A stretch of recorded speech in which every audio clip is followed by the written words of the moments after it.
Moin, Ladies and Gentlemen. Ich darf euch wieder recht herzlich zu einem kleinen Video begrüßen und wir schauen uns heute einmal im Detail die brandneue Pro Arms PAR MK3 aus dem Hause Delta Armori an. So, falls ihr euch jetzt wieder wundert, ja, jetzt schauen wir uns schon wieder so AA15 an, beziehungsweise 416 aufgrund des hohen Receivers. Kleine Besonderheit, was dieses Modell im Vergleich zu allen anderen vielleicht ein bisschen abheben lässt oder ein bisschen raussticht, ist der gesamte Receiver. Vielleicht habt ihr das beim Software Store im Shop schon einmal gesehen oder gelesen. Der gesamte Receiver, Upper und Lower Receiver, sind hier komplett CNC gefräst. Und nicht einfach nur im Die-Cast oder im Gussverfahren quasi gefertigt und dann vielleicht die Pick-Rail oben reingefräst. Nein, komplett beide Bauteile jeweils aus einem massiven Block Alu komplett runtergefräst. Dementsprechend natürlich der Preis deutlich höher im Vergleich zu anderen, aber auch die Qualität und die Passgenauigkeit, gerade von den Externals, der absolute Hammer. Müssen wir uns einmal im Detail anschauen. Ebenfalls möchte ich beim Thema Internals ein kleines bisschen auf den Punkt Rebranding heute eingehen. Denn ihr werdet es dann später sehen, für das Schnellwechselsystem und die Gearbox 1:1 exakt identisch zu Lancer Tactical, zu der aktuellen Generation, zu Spectre Arms, Edge 2, zu Norwich, SSL 4. Bedeutet, entweder hat auch Delta Armori hier gewisse Teile von, wie heißt die Firma, Ditech oder Dynamic Tactical fertig, glaube ich, diese ganzen Lancer-Modelle und Spectre Arms, entweder zugekauft oder lässt eben in der exakt selben Fabrik einfach fertigen. Das kann ich euch nicht sagen. Aber auch hier wieder eben der Punkt Rebranding, da man aktuell wirklich bei sehr, sehr vielen unterschiedlichen Herstellern eigentlich nahezu exakt die gleichen Teile bekommt. Also irgendwie kommt das Zeug aus derselben Fabrik raus. Also wie gesagt, schauen wir uns das Teil einmal im Detail an und ich wünsche euch wie immer viel Spaß.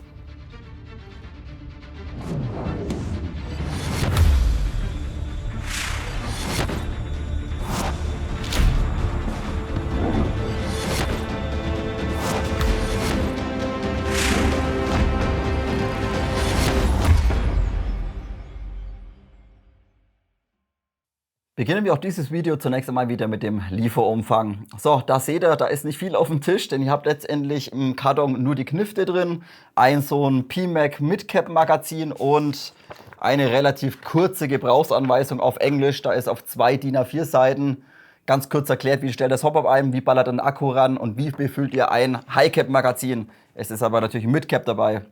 So, Speedloader, Laufreinigungsstab, so Kleinigkeiten fehlen hier leider komplett. Und da müssen wir auch später nochmal im Detail ein bisschen darauf eingehen, denn ihr seht es auch drüben bei den technischen Daten. Bei diesem Modell ist leider kein EFCS-System drin verbaut, bedeutet, es ist ein ganz normales, stinknormales MOSFET.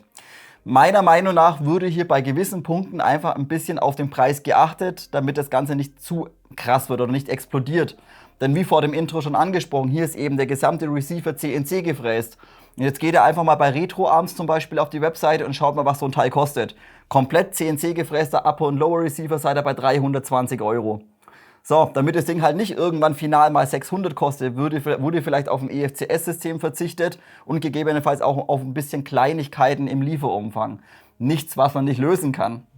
Was man bei den technischen Daten vielleicht noch sehr erfreulich oder lobenswert ansprechen kann, der Innenlauf ist 265 mm, Standard AEG 6,03 mm Innendurchmesser und das Ganze aber nicht wie üblich aus Messing, sondern bereits komplett aus Edelstahl gefertigt.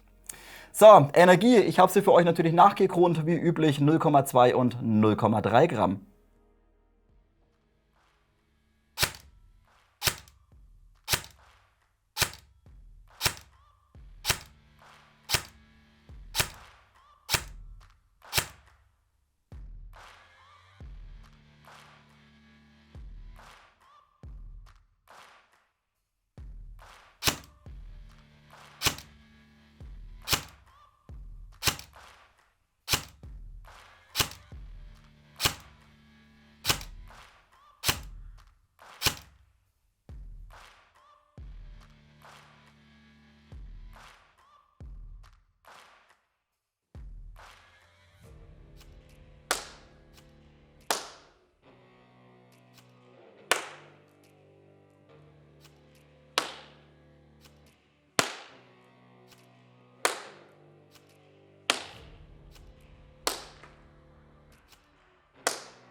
Somit haken wir auch heute wieder Chrono- und Schusstest ab. Und was soll man großartig darüber sagen? Energieabgabe vollkommen in Ordnung, relativ konstant.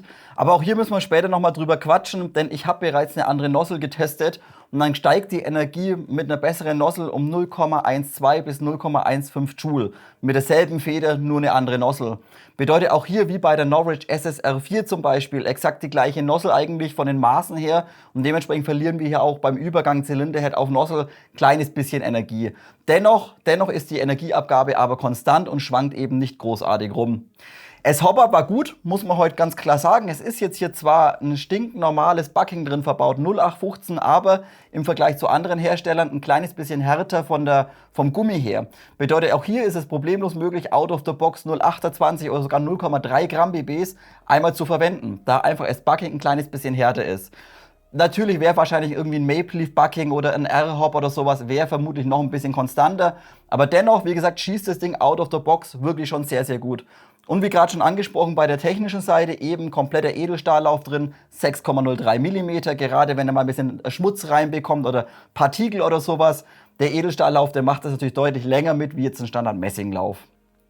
So, dann lasst uns über das Allgemeine sprechen. Ich drehe es euch ein kleines bisschen ins Licht und wie gesagt, das Herzstück von der ganzen Knifte ist einfach der gesamte Receiver, der Vorderschaft von der Qualität, von der Passgenauigkeit hatte ich so die letzte Zeit nicht, oder so gefräst noch nie auf dem Tisch, aber auch von der Passgenauigkeit so schon lange nicht mehr gesehen. Meiner Meinung nach von der Verarbeitung von den Externals fast sogar noch ein kleines bisschen besser wie eine VFC zum Beispiel. Wenn wir jetzt gerade schon bei VFC sind, ich würde diese Paar MK3 am besten mit einer HK416D vergleichen.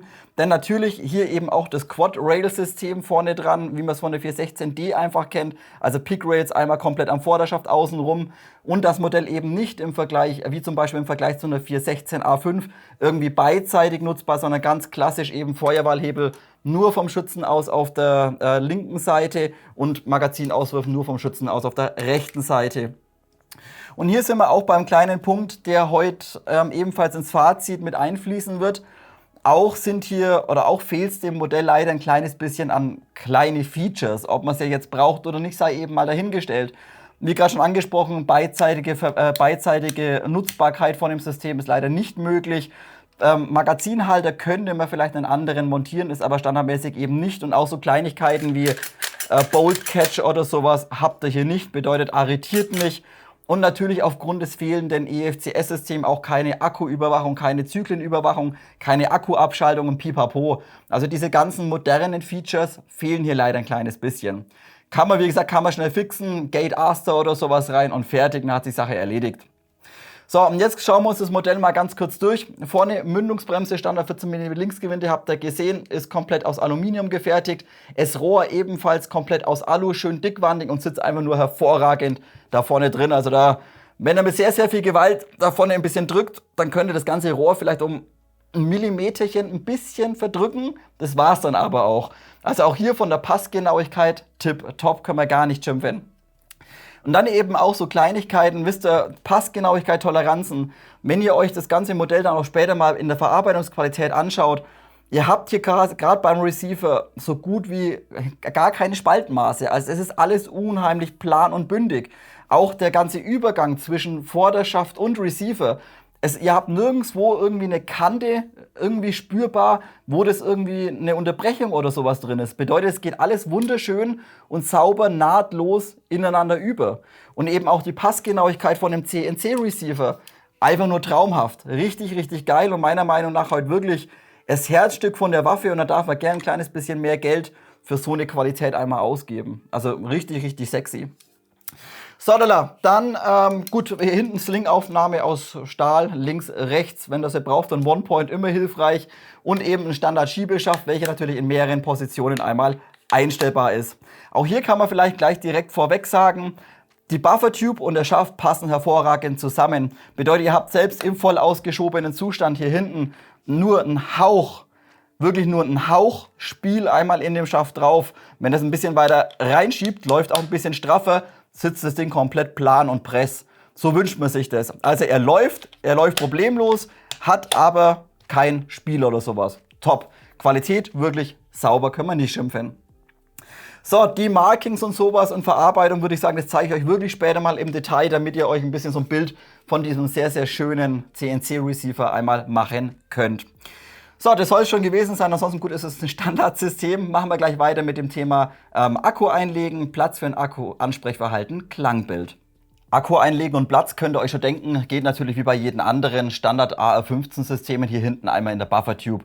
Und dementsprechend bekommt ihr auch hier die Single-Stick-Akkus rein bis maximal 1500 mAh als kleines Beispiel. So, jetzt müssen wir aber nochmal zurückkommen auf das Thema EFCS. Wie gesagt, hier kein EFCS drin verbaut und dementsprechend auch keine Akkuüberwachung. So, wenn ihr jetzt das Modell einfach nur so betreiben wollt, out of the box und eben kein EFCS oder keine ETU nachrüsten möchtet, dann solltet ihr definitiv auf euren Akku ein bisschen Acht geben und sage ich mal spätestens zur Mittagspause, je nachdem wie viel Schuss ihr durchblast, definitiv den Akku zur Sicherheit wechseln. Andernfalls würde ich euch empfehlen, wenn ihr noch nicht so ganz geübt seid, nehmt ein bisschen einen kleineren Akku, zum Beispiel 1200 mAh, damit ihr hier hinten eben nochmal so einen LiPo-Warner oder so einen kleinen Mikro-Lipo-Checker hier hinten noch mit reinbekommt, der euch einfach warnt, wenn der Akku leer ist. Weil ansonsten könnt ihr natürlich den Lipo sehr schnell kaputt machen, wenn ihr den komplett leer zieht. Aber ich habe es euch vorhin auch schon, glaube ich, ganz kurz angesprochen, wenn man schon so einen geilen Receiver hat und relativ viel Geld für so ein Lizenzmodell hinlegt, da sind bestimmt nochmal 80 € für ein Gate Aster zum Beispiel oder für irgendein anderes EFCS sind bestimmt noch im Budget einmal enthalten. Also wie gesagt, das System ist geil. Ich würde vielleicht ein EFCS einmal nachrüsten lassen, vielleicht vom Software Store. So, Akku einlegen, wie gesagt, ganz normal hier hinten, wie man es gewohnt ist, einfach hier unten kräftig ziehen, schafft komplett nach hinten weg und dann kommt hier hinten leider unser Standard Minitime hier raus. Wie gesagt, andere Systeme beim EFCS haben dann meistens halt einen T- bzw. DIN-Stecker. Hier noch ein relativ veralteter Minitime hier. So, und dann braucht er halt eben so einen Standard-Stick, Single-Stick, wie gesagt 11,1 Volt. Und hier eben auch der eine Punkt, 11,1 Volt ist jetzt kein Problem, denn es ist zumindest mal hier hinten innen drin ein kleines Perun Mikro-MOSFET verbaut. Bedeutet dementsprechend wird euch die Switch-Assembly innen drin auch mit dem 11.1er nicht verschleißen oder sowas. Wie gesagt, 11,1 Volt entsprechend möglich. Auch von den Strömen absolut keine Probleme. Das MOSFET wird euch mit 11.1 nicht irgendwie abrauchen oder kaputt gehen. Also 11,1 Volt, wie gesagt, so ein Single-Stick 1400 oder sowas bekommt ihr maximal rein. Und wenn ihr eben noch so einen LiPo-Warner hinterher packen wollt, dann eben 1200 mAh. So, und ihr seht, ich habe jetzt hier so ein kleines Problem, denn aufgrund meines Adapters von DIN auf Minitime hier schaut das Ganze hier hinten raus und ich bekomme natürlich den Schaft nicht mehr vollständig einmal draufgeschoben. Soll uns aber relativ wurscht sein, denn es langt natürlich in dieser Position immer noch problemlos einmal aus. So, dann Klang und Ansprechverhalten.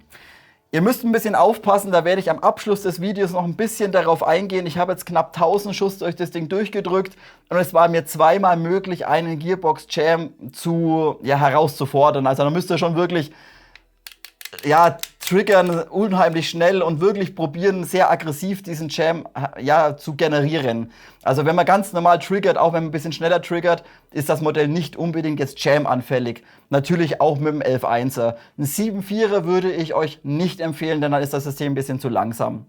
Mit einem vollgeladenen 11.1er liegen wir hier bei einer Zyklenzeit von 67 Millisekunden, was mit einer Standard Aris zum Beispiel oder mit einer Standard Syma ohne Super High Torque Motor vergleichbar ist. Also da liegen sie alle relativ identisch. So, vom Klang muss man sagen, hört sich das Ding sehr anständig an. Ich nehme auch heute wieder das Klangbild einmal direkt vorne übers Richtmikrofon einmal auf. So, hören wir sie uns mal an.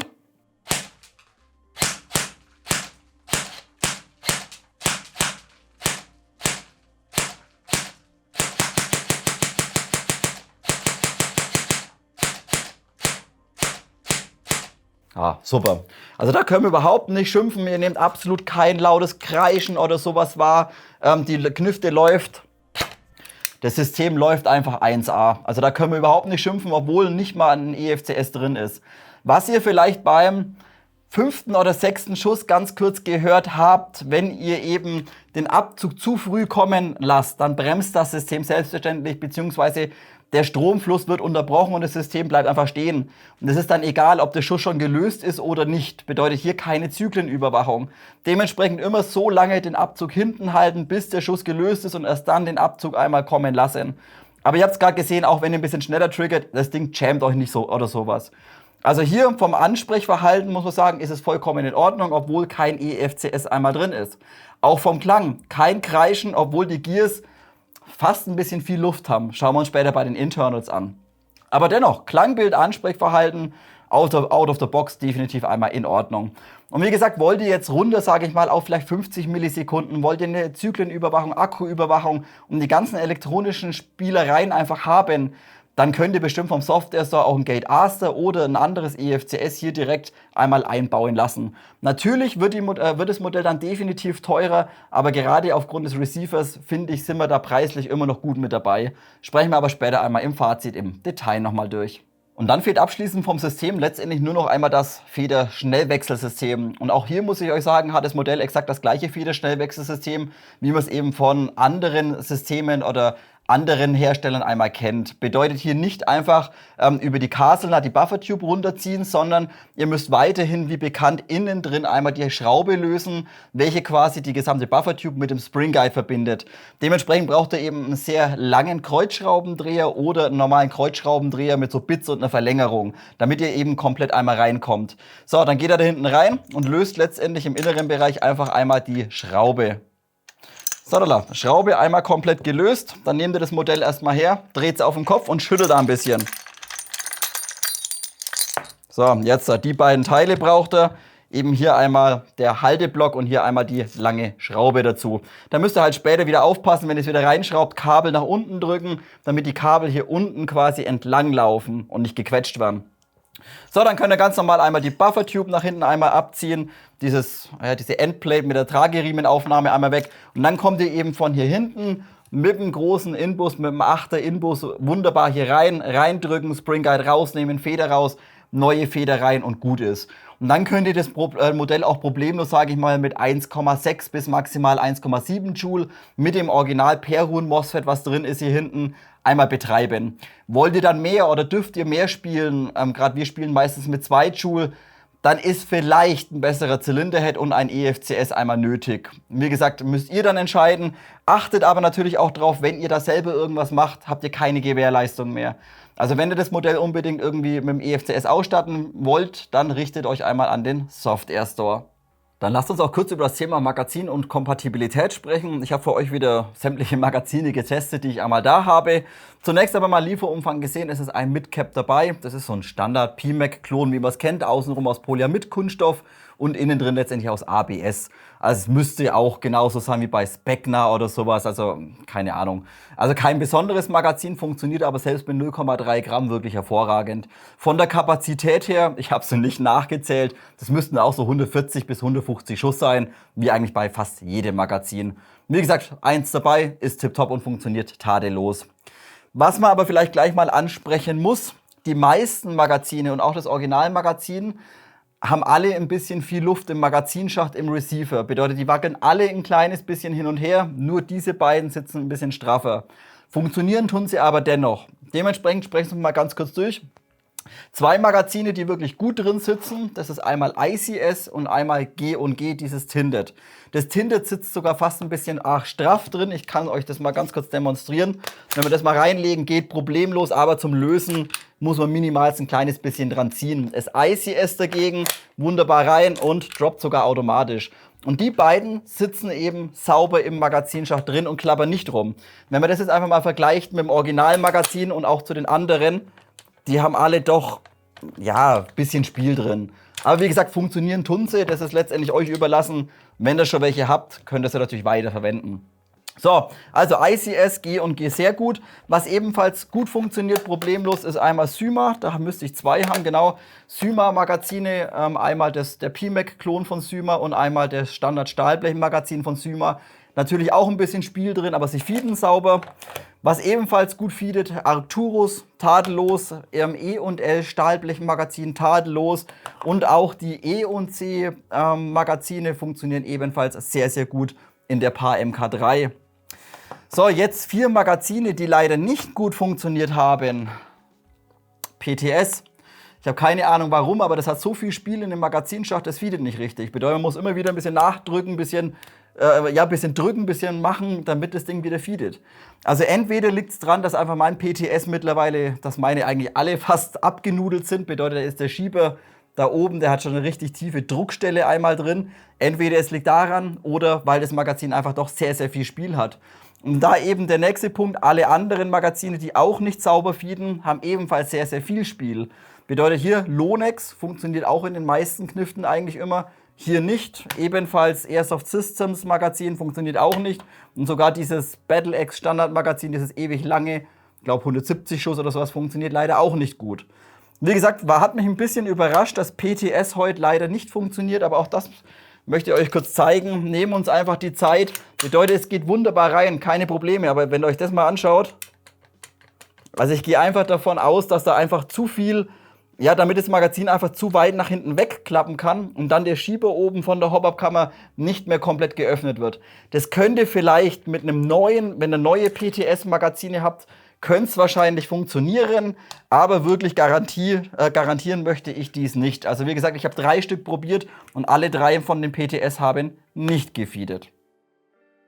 Machen wir weiter mit dem Thema Verarbeitungsqualität, Passgenauigkeit und Materialien. Wir fangen wie üblich natürlich wieder vorne an.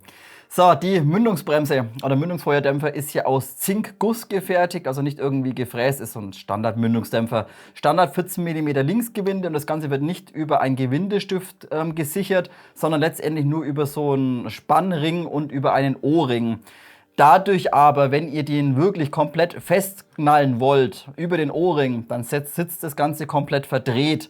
Bedeutet, wenn ihr den wirklich gerade und sauber ausrichten wollt, dann müsst ihr einen etwas größeren O-Ring gegebenenfalls einmal hinten drauf machen oder eben noch einen zweiten hinterher ballern. Wie gesagt, da sitzt sie aber halt ein kleines bisschen locker. Ich meine, verlieren tut es sie garantiert nicht, aber wie gesagt, man könnte das Ganze mit einem etwas größeren O-Ring noch fixen. Das Rohr ist komplett einteilig aus Aluminium gefertigt und dieses sitzt mehr als perfekt in dem System drin. Bedeutet hier vorne, ich habe es euch vorhin schon mal ganz kurz gesagt, wenn ihr da ein bisschen drückt, null Spiel. Und wenn ihr mit sehr viel Gewalt drückt, dann könnt ihr vielleicht einen Millimeter das Röhrchen hoch und runter biegen. Aber wirklich nur mit sehr viel Gewalt. Bedeutet hier einfach von der Aufnahme oder von der Arretierung das gesamte Rohr bzw. der gesamte Outer wirklich hervorragend. Tipptopp, absolut kein Spiel, kein Schwingen drin. Und auch im inneren Bereich einmal Gasabnahme und das Gasrohr ebenfalls sehr schön einmal nachgebildet und eben vorhanden. Obendrauf auf dem Vorderschaft habt ihr dann noch einmal Flip-Up Korn vorne drauf, Polyamid-Kunststoff. Das ist ein bisschen klobig, finde ich. Also ich finde immer die schlanken ein bisschen ansprechender, aber das ist Geschmackssache. Hier auf jeden Fall einmal vorhanden. Wenn das drauf lassen wollt, ja, dann lasst das halt drauf. Ansonsten schraubt das einfach runter, das Ding. Wie gesagt, ich finde, die sind für die Knifte ja ein kleines bisschen zu klobig. Beim Vorderschaft finden wir dann ebenfalls einmal komplett Aluminium vor und auch diese nicht einfach nur komplett aus der Form raus irgendwie gegossen, sondern auch diese komplett von der Kontur einmal CNC gefräst. Bedeutet, das Grundprofil kommt natürlich als Endlosstück aus der Maschine raus, aber dann eben komplett alle Konturen, die ganzen Pickrail-Positionen, alles komplett einmal eingefräst und auch dementsprechend von der Qualität wirklich tipptopp, also der Vorderschaft ist einfach nur Bombe. Auch hier natürlich aufgrund der Fräsung an den Pickrails ein kleines bisschen scharfkantig, aber das ist doch vollkommen in Ordnung. Also wie gesagt, die Qualität, auch die Fräsungen, einfach nur perfekt. Und was ebenfalls perfekt ist, ist auch der Übergang zum Receiver. Wenn ihr da hinten mal herschaut, warte mal, ich drehe sie euch, oder ich schiebe sie mal noch ein kleines Stück weiter vor. Wenn ihr hier mal herschaut, das nenne ich geil. Der Winkel und die Kontur vom kompletten Receiver in den Vorderschaft geht einwandfrei und bündig einmal über. Und selbst wenn ihr mit dem Fingernagel hier drüber fahrt, ihr merkt hier keinen Versatz. Es passt einfach zu 100% aufs Zehntel genau. Und das nenne ich einfach mal Qualität. Also gesamter Vorderschaft von der Qualität hervorragend, sitzt natürlich auch auf der Barrel Nut bombenfest drauf, also nicht irgendwie Spiel oder sowas, auf keinen Fall. Also qualitativ wirklich tadellos. So, und jetzt kommen wir einfach mal zu dem Highlight, warum wir eigentlich uns diese Knifte anschauen in dem Video. Denn es ist eben kein Standardmodell, sondern wie vorhin schon angesprochen, Der gesamte Receiver, also das obere Gehäuse und auch das untere, sind komplett CNC gefräst. Das werde ich euch später oder abschließend dieses Videos nochmal im ausgebauten oder im demontierten Zustand einmal zeigen, damit es eben nicht irgendwie, sage ich jetzt mal, im Guss hergestellt wurde und dann irgendwie nachgefräst, sondern wirklich komplett vollständig gefräst wurde, also aus einem Block. Und dementsprechend ist die Qualität von diesem Receiver, ja, was soll ich sagen, einfach nur perfekt. Hatte ich, wie gesagt, bis jetzt noch nie in irgendeinem Review, bei keiner Knifte, hatte ich bis jetzt mal einen Receiver irgendwie im CNC-Verfahren. Natürlich, es ist auch Aluminium. Andere Kniften sind auch aus Aluminium. Aber das ist halt Aluminium CNC gefräst aus einem Block. Und die meisten anderen Kniften sind aus Aluminium im Gussverfahren bzw. im Diecast hergestellt. Und das merkt man einfach. Bedeutet die Qualität, es ist perfekt, es ist nahtlos. Ihr seht auch den Übergang quasi Upper und Lower. Perfekt, bündig, sauber. Und auch die ganzen Konturen von diesem Receiver sind einfach perfekt. Und das ist, wie gesagt, das ist so mein Highlight und warum er einfach für das Ding 470 € bezahlt. Das ist der absolut geile Receiver an dem Ding dran. Und auch wenn ihr euch mal die Markings hier anschaut auf der Seite, auch diese nicht einfach nur irgendwie eingelasert oder draufgelasert in weiß oder sowas. Nein, die wurden komplett sauber einmal eingeprägt bzw. eingraviert. Und schaut euch mal an, wie sauber und fein da die Konturen sind. Also wie gesagt, der gesamte Receiver, ebenfalls wie der Vorderschaft auch, von der Qualität wirklich perfekt. Und auch wenn wir uns das Gehäuse mal vom Schützen aus auf der linken Seite schauen, auch hier, wie gesagt, die Qualität ist einfach richtig, richtig geil. Auch hier einmal auf dem Magazinschacht die Markings einmal drauf, auch hier sauber eingeprägt. Schöne, saubere Konturen einmal. Und man merkt einfach, wie gesagt, dass er gefräst ist, denn auch hier am Abzugsbügel innen drin, beziehungsweise hier ein kleines bisschen so scharfkantig vom Fräsen halt. Auch hier auf der gegenüberliegenden Seite, beziehungsweise einmal hier vorne ein kleines bisschen scharfkantig. Aber wie gesagt, so einen Receiver hatte ich bis jetzt noch nicht auf dem Tisch. Von den Bedienelementen habe ich es euch vorhin schon mal angesprochen, leider nur für Rechtsschützen ausgelegt, bedeutet den Feuerwahlhebel nur vom Schützen aus auf der linken Seite vorzufinden, aber dieser läuft mehr als sauber. Bedeutet hier keinerlei Haken oder sowas drin, kein Kratzen oder sowas, der springt regelrecht einmal in die einzelnen Positionen rein. Lässt sich wunderbar und sauber einmal bedienen, so wünscht man sich das. Leider ohne Funktion ist einmal der Bolt Catch Lever bzw. der Bolt Catch oder Verschlussfanghebel. Da müsst ihr auch ein kleines bisschen auf die Kante hier aufpassen am Receiver. Das könnt ihr vielleicht bei meinem Review-Muster jetzt einmal sehen. Da habe ich leider einen kleinen Kratzer reingezogen. Das zeige ich euch dann später bei der Demontage, denn da müsst ihr ein bisschen aufpassen. Wie gesagt, aber hier leider ohne Funktion und hat leider auch ein kleines bisschen Luft oder ein kleines bisschen Spiel. Da hätten sie gegebenenfalls vielleicht noch eine Feder dahinter setzen können, damit der eben nicht rumklappern kann. Dann haben wir natürlich, wie vorhin auch schon angesprochen, hinten einmal Aufnahme für einen Trageriemen, links wie auch rechts nutzbar und eben die Endplate hier einmal komplett aus Stahl gestanzt. Also nicht irgendwie Zink oder so, sondern ebenfalls komplett einmal aus Stahl. So, die Buffer Tube natürlich Standard aus Aluminium, auch die Haselnut aus Aluminium. Diese müsst ihr aber nicht irgendwie öffnen mit dem Tool, um ans Federschnellwechselsystem ranzukommen, habe ich euch vorhin schon einmal gezeigt. Der Schiebeschaft ist dann einmal komplett aus Polyamid-Kunststoff gefertigt, von der Qualität sehr, sehr gut. Man sieht zwar im oberen Bereich so eine kleine Naht, das haben aber letztendlich alle und das haben natürlich auch von Scharfwaffen die ganzen Schäfte. Aber von der Qualität wirklich sehr, sehr gut, leichte Struktur drin und wie vorhin auch schon mal angesprochen, das Ding sitzt auf der Buffer Tube wirklich tipptopp. Also hier in der Position gar kein Spiel, also null wackeln und selbst wenn ihr das Ding komplett bis Anschlag auszieht, dann habt ihr hier hinten, wenn es hochkommt, nicht mal vielleicht ein Hauch, 0,5, 0,5 mm oder wenn es brutal ist, vielleicht 1 Millimeter. Also das ist wirklich von der Qualität und von der Passgenauigkeit mehr als gut, würde ich sagen. Hop-Up einstellen geht natürlich genauso wie bei anderen Modellen. Bedeutet einmal den Spannhebel zurückziehen und dann habe ich es euch vorhin schon mal gesagt, leider kein Verschlussfang. Bedeutet, ihr müsst letztendlich den Spannhebel einmal zurückgezogen halten und kommt dann im inneren Bereich einmal an die Rotary Hop-Up-Kammer einmal ran mit dem Finger. Hier können wir nichts kritisieren. Die Hop-Up-Kammer schauen wir uns natürlich später noch im Detail an. Die könnte vielleicht noch minimal ein kleines bisschen straffer laufen, hat sich aber jetzt in den letzten 1000 Schuss absolut null verstellt. Bedeutet, ich musste jetzt nicht hergehen und musste da irgendwie alle, keine Ahnung, 300 Schuss mal irgendwie nachstellen oder sowas. Nein, also sie bleibt wirklich konstant, auch wenn das Rädchen im Vergleich zu anderen Systemen ein kleines bisschen leichtgängiger geht. Aber wie gesagt, verstellen tut sich das Ganze nicht. Was ihr vielleicht gerade schon ein bisschen gesehen habt, das Verschlussblech, das kennt ihr auch bei Lancer oder von Lancer. Das hat, wenn das hinterzieht, hat es ein bisschen Luft. Bedeutet, es kann dann hier innen drin, schaut mal, das kann hier hin und her, könnt ihr hin und her schieben. Also da müsst ihr gegebenenfalls ein kleines bisschen aufpassen. Wenn es vorne ist, dann hält es problemlos. Wie gesagt, wenn es zurückzieht oder wenn es hängen bleibt, dann, ja, dann könnt ihr es halt hier noch ein bisschen rumschieben. So Leute, dann schauen wir uns einmal dieses Highlight an dieser PAR MK3 einmal im Detail an. Und das ist, wie gerade schon angesprochen, der wirklich ausgesprochen geile Receiver an dem Teil. Zunächst einmal, als die Waffe beim Software Store einmal in den Release gegangen ist, beziehungsweise im Shop erschienen ist und ich habe dann gelesen, CNC-Receiver, dachte ich mir auch so, ja, CNC wahrscheinlich irgendwie Diecast hergestellt oder Guss halt hergestellt und dann halt ein bisschen nochmal mit der Fräse irgendwie angepasst oder überarbeitet. So, und hier war ich komplett falsch gelegen.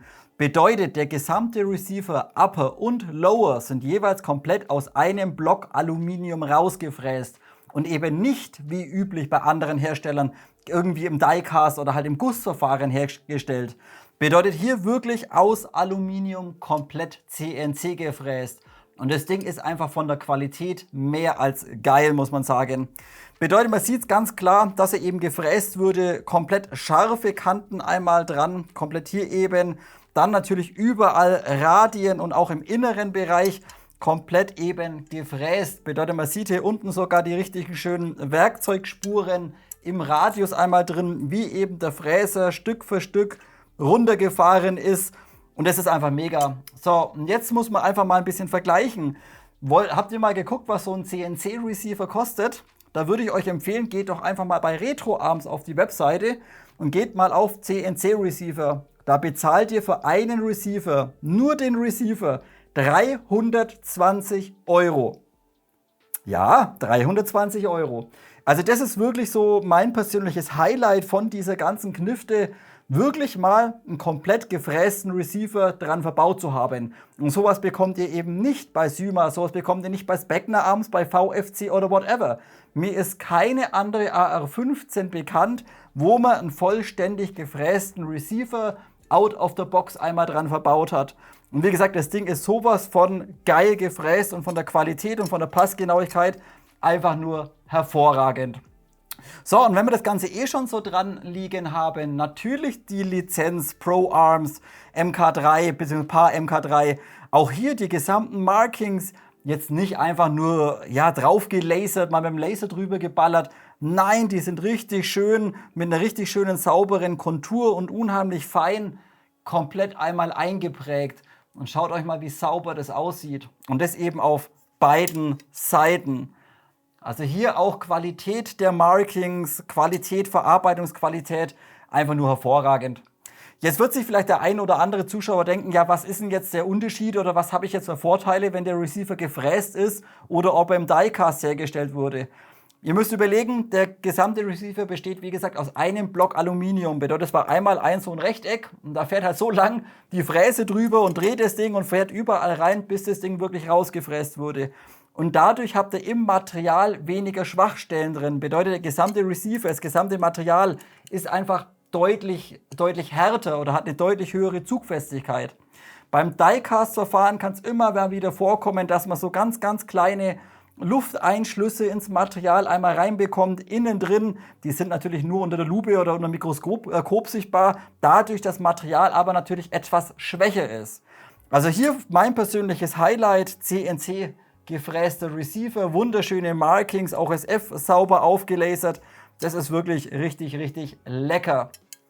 Es gibt am Receiver dennoch zwei Punkte, die ich euch kurz ansprechen möchte, die ich vielleicht nicht ganz perfekt finde, aber auch das ist wieder, meckern vielleicht auf einem unheimlich hohen Niveau. Das wären zunächst einmal die Pins jeweils, denn diese werden bei diesem Modell nicht gesichert. Bedeutet, ihr seht, das ist letztendlich nur gerändelt und wird dann letztendlich im Material einmal eingepresst.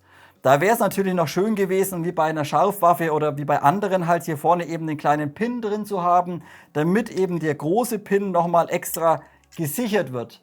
Das ist hier leider nicht der Fall. Also hier aufpassen, wenn ihr das Ding mal rausklopfen müsst oder sowas, dann eben aufpassen, der Pin fällt komplett raus. Und auch im hinteren Bereich wird der Pin eben nur ach, das ist der falsche, im hinteren Bereich eben nur über die Pressung gehalten dann letztendlich und nicht irgendwie im inneren Bereich nochmal über so einen Karosseriesplint oder sowas. Das wäre hier eben noch einmal möglich gewesen, damit auch dieser Pin einfach beim Rausziehen vielleicht hier hinten drin nochmal gesichert wird und nicht vollständig rausfällt. Was ihr jetzt eventuell gerade schon ein bisschen gehört habt,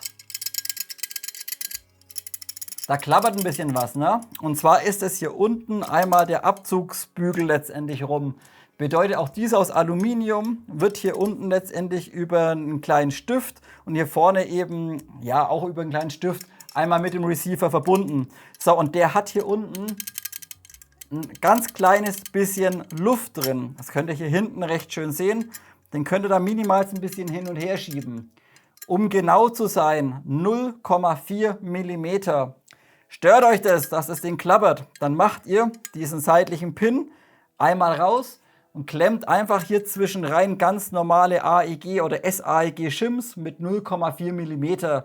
Also entweder eine Schimmscheibe 0,4 oder zwei 0,2 mm, passt perfekt einmal rein, zumindest bei meinem Review-Modell. Und dann klappert das Ding nicht mehr. Dann wird es eben über die Shims sauber gehalten und die Shims sind im Regelfall sehr klein vom Durchmesser, bedeutet, ihr seht die dann hier unten auch nicht, wenn ihr natürlich kleine Shims verwendet. Hier, wie gesagt, zwei kleine Punkte, einmal am Lower Receiver. Und eben nicht nur der Lower Receiver ist komplett CNC gefräst, sondern ebenfalls der gesamte Upper. Bedeutet hier gesamter Upper Receiver, nicht irgendwie im Die-Cast hergestellt, sondern auch hier komplett einmal CNC gefräst.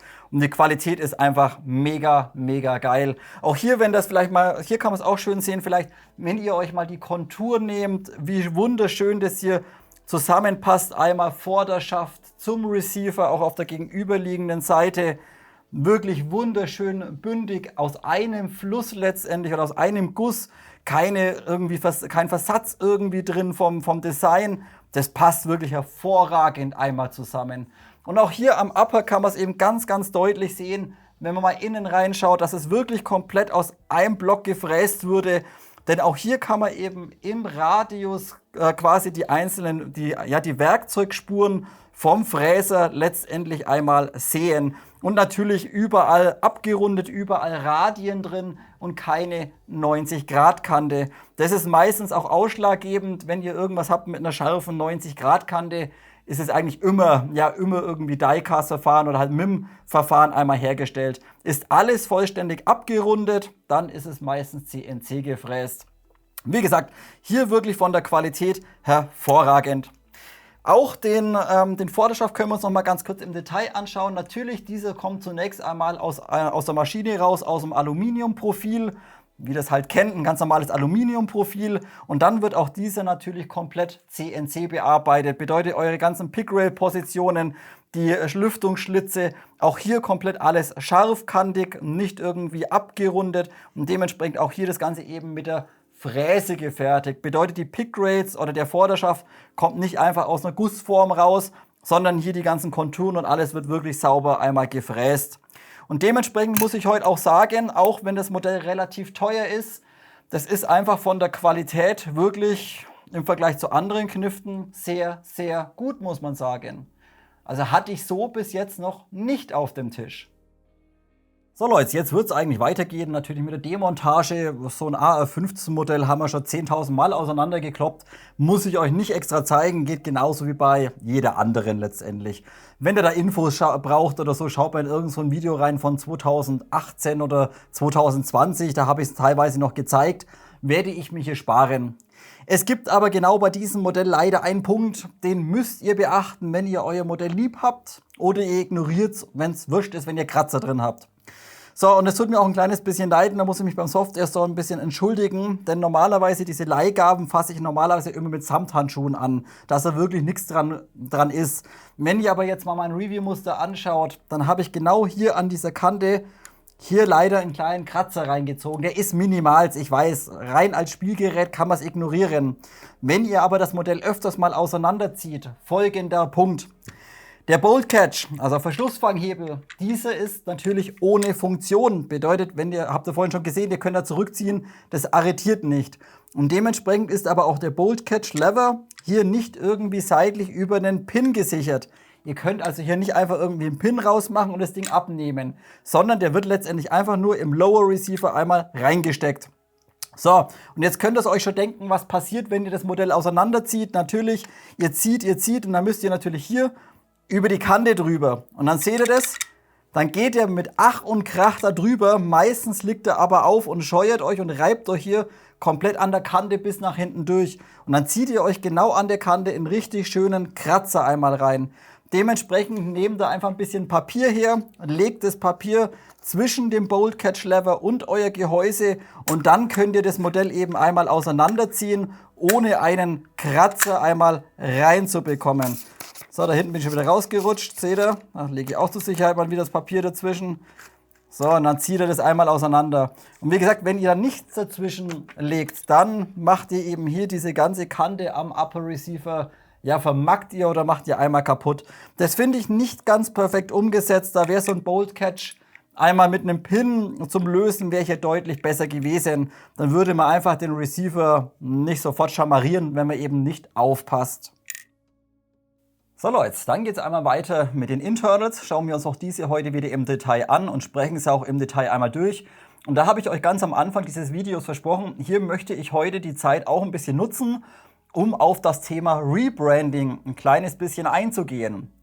Denn natürlich beginnen wir auch heute wieder zunächst mal bei der Gearbox-Shell und bei der Lagerung. Und wenn ihr euch diese Gearbox einmal ganz genau anschaut und mal mit anderen Herstellern vergleicht, gerade hier vorne, diese markanten Radien einmal am Zylinder, diesen kleinen Versatz hier oben an den Schrauben außenrum, auch den kleinen Versatz hier hinten quasi an der Gearbox-Shell dran und auch hier hinten dann auf der gegenüberliegenden Seite einmal für den Anti-Reversal zum Lösen, einmal das Langloch, die Aufnahme, die Kabelführung und auch diese Punkte hier, dann ist das 1:1 exakt die identische Gearbox wie von Lancer Tactical, wie von der Norwich SSR4, wie bei den Specna Arms Modellen.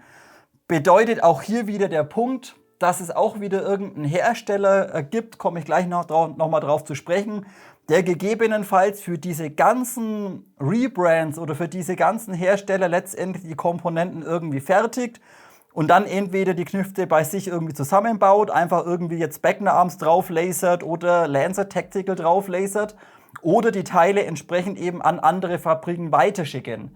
Denn wie gesagt, die Gearbox-Shell ist exakt identisch. Ob jetzt hier Delta Armory draufsteht, ob die außen schwarz lackiert ist und Norwich draufsteht, oder ob vom Specna Arms irgendwie Orion heißt die, glaube ich, ne? Oder Orion draufsteht oder so. Es ist wurscht. Es ist 1:1 exakt die identische Gearbox. Und eben hier auch im inneren Bereich seht ihr auch das markante Federschnellwechselsystem hier hinten. Wie gesagt, vergleicht es einfach mal in den anderen Reviews. Es ist, wie gesagt, es ist 1:1 exakt die identische Gearbox. Dementsprechend gehe ich auch heute davon aus, dass eben Delta Armory eventuell vielleicht nur die Externals irgendwie selbst produziert oder auch irgendwo anders produzieren lässt und dann gewisse Teile einfach zukauft. Das habe ich euch vorhin, glaube ich, auch schon mal angesprochen bei dem Verschlussblech seitlich drin, bei diesem hellgrauen. Das ist auch wie bei Specna Arms, genauso wie bei Lancer Tactical, genauso wie bei Norwich. Exakt selbe Farbe, exakt dasselbe Verschlussbleche einmal drin. Wie gesagt, ob jetzt Delta Armory das Modell wirklich bei sich zusammenbaut oder ob jetzt das Modell komplett aus der gleichen Fabrik kommt, wie eine Lancer Tactical zum Beispiel oder eine Specna Arms, das kann ich euch leider nicht sagen. Und da findet man auch absolut keinerlei Informationen irgendwo im Netz drüber. Wenn man mal ein kleines bisschen googelt und ein kleines bisschen Zeit investiert, dann findet man relativ viele Beiträge, einmal bei Reddit zum Beispiel. Da ist häufig der Name, dass das ganze Zeug von Ditech kommt, Dynamic Tactical zum Beispiel, dass die eben so diesen OEM-Markt einmal beliefern. Bedeutet, die produzieren einfach die Kniften und lasern halt dann Lancer Tactical drauf oder Norwich drauf oder whatever. Aber wie gesagt, hier, das ist ein bisschen, ja, es ist nicht Verarsche, aber man muss sich einfach im Klaren sein, dass eben diese ganzen Modelle rein theoretisch aus der gleichen Fabrik kommen oder zumindest sehr viele Teile von den einzelnen Modellen aus derselben Fabrik kommen. So viel einmal, wie gesagt, zum Thema Rebrand. So, Gearbox habt ihr gerade schon gesehen, sprechen wir sie mal ganz kurz durch. Wie gesagt, exakt identisch Spectre Arms, exakt identisch SSR4 von Norwich, exakt identisch Lancer Tactical, die neue Generation. Bedeutet hier vorne einmal am Zylinder, habt ihr gerade schon gesehen, schöne Radien einmal drin, im oberen Bereich komplett durchgezogen, auch im unteren Bereich. Dementsprechend hier ein bisschen besser, wird der Aufschlag ein bisschen schöner rausgenommen, keine scharfe 90-Grad-Kante. Aber im oberen Bereich nicht irgendwie weiterhin hier vorne verstärkt, irgendwie nochmal breiter konstruiert, wie man es zum Beispiel von G&G oder von Syma einmal kennt. Und auch im inneren Bereich natürlich Standard Tablet Blade drin. Auch hier im unteren Bereich innen drin nicht weiter verstärkt. Das ist, wie gesagt, sowas kennt man dann nur eben von G&G, von der G2, G2H oder von der Syma Platinum Serie. So, ansonsten können wir aber eigentlich bei der Gearbox überhaupt nicht schimpfen. Das ist für die ganzen Energien, die wir zum größten Teil spielen, ist das vollkommen in Ordnung. Zum Beispiel maximal 1,8 Joule mit einem Standardzylinderhead, kein Problem. Wollte hoch auf 2, wäre es mit einem anderen Zylinderhead nochmal ein bisschen O-Ringe oder mit einer Pufferfläche, wäre das auch kein Problem. Also die Gearbox ist definitiv einmal brauchbar. Dann haben wir ein komplettes 8 mm Lagersystem drin. Ihr seht hier komplett einmal Kugellager und diese sind auch hervorragend einmal eingepresst. Also hier nicht irgendwie lose im Lagersitz drin, sondern die sitzen richtig schön press drin, drehen aber weiterhin einmal frei. Bedeutet nicht zu straff irgendwie von der Pressung, damit die Lager irgendwie klemmen. Nein, die laufen wunderbar. Und wie gesagt, das ist von der Qualität tipptopp und vom Lagersitz ebenfalls tipptopp. Ein kleiner Punkt noch, ihr seht, hier sind vollständig Kugellager drin installiert, überall, bedeutet komplett 6 Stück an der Anzahl. Wenn ihr das Modell wirklich auf Dauer mit 1,8 bis 2 Joule spielen dürft, dann würde ich gegebenenfalls irgendwann mal am Sector Gear auf Starlaufbuchsen gehen und am Spur Gear zumindest im unteren Bereich einmal auf eine Starlaufbuchse gehen. Denn hier kann es irgendwann mal vorkommen, dass euch eben diese Kugellager einmal verschleißen. Aber auch das ist immer, ja, je nachdem, wie gut die Lager sind, wie ist die Qualität von der Lager, je nachdem halten sie halt ein bisschen länger oder halten eben nicht ganz so lang. Wie gesagt, nur eben vielleicht mal bei einer Wartung einfach mal kontrollieren, sind sie alle noch in Ordnung oder fallen vielleicht schon die Kugeln raus. Dann könnt ihr direkt eben zum Beispiel eine schöne Mischkombination fahren aus Lager- und Starlaufbuchsen. So, was ich euch bei der Gearbox auch schon häufiger angesprochen habe, was ich sehr schön finde, ist der innere Aufbau. Denn wir haben hier im unteren Bereich eine schöne Durchführung einmal für die Kabel, beziehungsweise so einen schönen Kabelkanal hier unten. Bedeutet, wenn ihr später mal im Motor rein und raus baut für eine Wartung oder zum Nachschmieren, werden die Kabel eben schön nach unten gedrückt und ihr beschädigt eben über das Pinion Gear nicht irgendwie die Isolierung. Also das ist bei der Shell einfach tipptopp. Und was ich euch gerade auch schon gezeigt habe, wenn ihr die Shell einmal entspannen wollt, beim Ausbauen oder die Tablet Blade entspannen wollt, einfach hier vom Schützen aus der linken Seite reingehen, dann den Anti-Reversal nach unten ziehen und ihr könnt die Gearbox ganz schnell und easy einmal entspannen. So, ansonsten, wie gesagt, die Qualität ist in Ordnung von der Gearbox, hatten wir jetzt schon öfters einmal im Review gesehen. Und hinten eben, wie vorhin schon gesehen, ebenfalls das Federschnellwechselsystem über den Edelstahl Spring Guide mit einem fetten Sechskant hinten, beziehungsweise für einen Inbusschlüssel. Ist ein Edelstahl Spring Guide, das Ganze mit Axiallager und wird hier über 2 Flügel hinten in der Gearbox Shell einmal arretiert. So, würde jetzt die Buffer Tube standardmäßig installiert, wie zum Beispiel bei Syma oder wie auch immer, dann würde ich sagen, gut, diese 2 Flügel sind ein bisschen zu wenig. Da wären 4 Flügel besser gewesen, denn in diesem Fall könnte der Spring Guide jetzt einfach hier ein bisschen in seinem Winkel sich verstellen oder der könnte einfach hier innen drin rumwackeln. Ist aber bei diesem System nicht der Fall, da die Buffer Tube, wie vielleicht vorhin auch schon gesehen, weiterhin wie früher bekannt, von hinten direkt einmal mit dem Spring Guide verschraubt wird. Und dementsprechend wird der Spring Guide über die fette Schraube einmal gerade und zentriert gehalten. Also auch das ist von der Umsetzung vollkommen in Ordnung und zu Spectre Arms oder Lancer oder Norwich halt 1:1 identisch. So, jetzt ganz kurz zum Thema Haltbarkeit. Wie gesagt, Standard Gearbox, wie wir es eigentlich die letzte Zeit öfters mal hatten. Nicht sonderlich, ja, bisschen verstärkt, hier halt keine 90-Grad-Kante, aber Radius drin ist schon mal gut.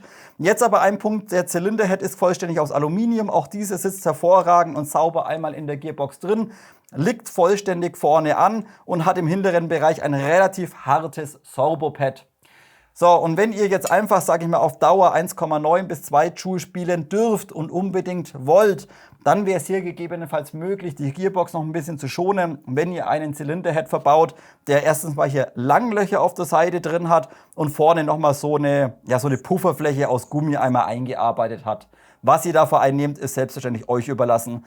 Aber auch hier selbstverständlich, wenn ihr jetzt bei einer Wartung irgendwas austauscht und die Gearbox öffnet, ist selbstverständlich die Gewährleistung dahin bzw. flöten gegangen. Das sollte euch selbstverständlich einmal bewusst sein. Bei den Gears finden wir dann auch wieder Standard China Gears vor. Auch diese sind, wie auch schon häufig angesprochen, wieder aus irgendeiner Fabrik rausgekommen und unterschiedliche Hersteller bauen exakt dieses Gearset einfach ein. Bedeutet, ob ihr euch da jetzt eine Standard Syma kauft zum Beispiel, also nicht die Platinum, sondern die normale, oder ob ihr euch da jetzt eine King Arms kauft oder whatever, das ist zum größten Teil sind es immer exakt diese Gears. Also sehr, sehr viele Hersteller setzen einfach auf diese Gears. Kleiner Punkt, es sind Standard-Gears aus Stahl gesintert, das Ganze nicht CNC gefräst. Aber kleine Besonderheit oder kleiner Punkt, der vielleicht ein bisschen schöner gegangen wäre, wenn ihr euch das Bevel Gear anschaut, seht ihr, dass die Knifte oder das Bevel Gear hier unten gerade einmal 4 Arretierungsflächen außenrum für den Anti-Reversal Latch hat. So, hätten sie jetzt hier ein Bevel Gear verbaut mit 8 Positionen, dann wäre dieses Modell nicht so stark Jam-anfällig gewesen, beziehungsweise es wäre eben nicht so Jam-anfällig gewesen. Denn hier eben weniger Positionen und auch wenn ein MOSFET drin ist, ich habe es euch vorhin schon mal gesagt, wenn man es einfach übertreibt und unheimlich schnell am Abzug hängt, wir haben kein EFCS-System drin, sondern ein Standard-MOSFET und selbst mit dem 11.1er kann diese Waffe einmal jammen. Wie gesagt, hätten sie noch ein bisschen besser machen können, wenn sie hier einfach statt 4 einmal 8 Positionen oder zumindest 6 Positionen am Bevel Gear einmal verwendet hätten. Ansonsten, wie gesagt, Standard Gears, Stahl gesintert, 18:1 von der Untersetzung mit einem vollen 16 Zahn Sector Gear. Also hier kein Short Stroke einmal vorhanden. Was ebenfalls vorhanden ist, ist ein Delayer Clip hier oben drauf. Bedeutet eben, dass die Tablet Blade noch ein kleines bisschen länger offen lässt, um eben auch Feeding-Probleme, sage ich mal, mit 0,3 oder 0,32 einfach zu vermeiden. Bedeutet, das Magazin bzw. die Kugeln haben etwas mehr Zeit, um einfach nachrutschen zu können. Dementsprechend hier direkt gleich wieder einen Delayer Clip bereits installiert. Die Schimmung von meinem Review-Modell ist auch ein kleines bisschen ausbaubar, muss man sagen. Bedeutet, wenn wir hier mal herschauen, zum Beispiel das Sector Gear, da würde vielleicht nochmal eine 0,1 auf jeden Fall, vielleicht sogar eine 0,2er einmal drauf passen. Also hier ein kleines bisschen Spiel vorhanden. Dann das Spur Gear ebenfalls. Warte mal, das versuche ich euch mal so zu zeigen. Vielleicht kann man es erkennen. Wenn ihr da mal herschaut ans Lager, ich drücke mal auf der gegenüberliegenden Seite mal drauf. Hier auch locker, sage ich mal, 0,2 mm, sogar vielleicht 0,3. Und auch das Bevel Gear hat sehr, sehr viel Spiel einmal drin. Bedeutet, hier hätte man locker vielleicht noch mal eine 0,5er Shim einmal aufbringen können.